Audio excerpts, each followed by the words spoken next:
اقرب التبديلات شكري كمصمم هجمات ممكن يبقى له ادوار في الوقت اللي جاي.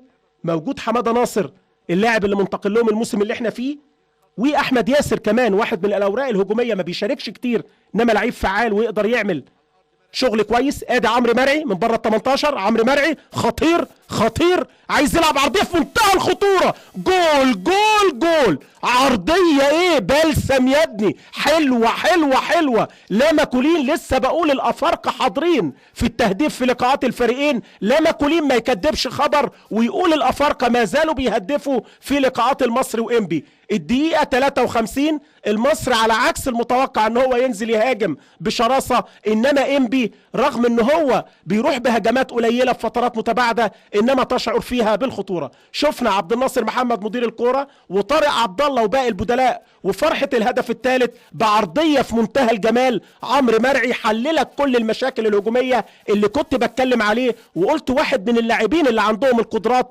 والعبقريه الخاصه يخلص لزمان